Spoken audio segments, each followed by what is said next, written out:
আমাদের দেশের শ্রমজীবী মানুষ এবং তাদেরকে সমর্থন করেছে দেশের কৃষক সমাজ, ছাত্র, যুব, নারী, অন্যান্য গণতান্ত্রিক অংশের মানুষ। আগামী 12ই ফেব্রুয়ারি গোটা দেশব্যাপী ধর্মঘটের আহ্বান করা হয়েছে। কেন ধর্মঘট? ধর্মঘট এই কারণে, ভারতবর্ষের স্বাধীনতার পর দেশের শ্রমজীবী মানুষ যে অধিকারগুলো অর্জন করেছিল, এই অধিকারগুলো আজকে দেশের বিজেপি সরকারের হাতে লুণ্ঠিত। আমাদের দেশের বিজেপি সরকার, আপনারা জানেন, আমাদের শ্রমিকদের যে শ্রম আইন ছিল, এই শ্রম আইনগুলোকে সব বাতিল করে দিয়ে 4টি শ্রমকোডের মধ্য দিয়ে আমাদের দেশের শ্রমিক শ্রেণীর উপর ভয়ানক আঘাত নামিয়ে এনেছে।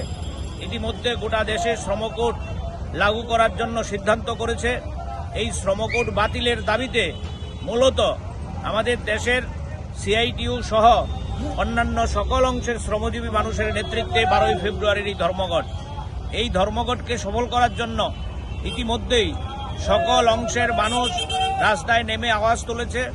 আমাদের রাজ্যের সিআইটিইউর অন্তর্ভুক্ত ত্রিপুরা মোটর শ্রমিক union, Tripura autorickshaw workers union, Tripura e rickshaw শ্রমিক ইউনিয়ন এবং আমাদের যে টিআরটিসির কর্মী ইউনিয়ন, এই 4টি সংগঠন মিলে আমাদের রাজ্যে পরিবহন সংগঠনের একটা ফেডারেশন আছে, all India road transport workers federation.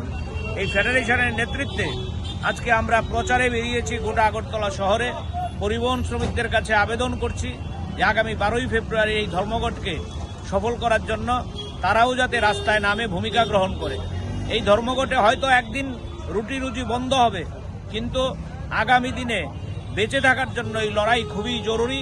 যদি এই শ্রমকোড বাতিল না করা হয়, তাহলে আমরা শ্রমিকরা স্বাধীনতার পরে যে কতগুলো অধিকার অর্জন করেছি, এই অধিকারগুলো আমরা ফিরে পাবো না।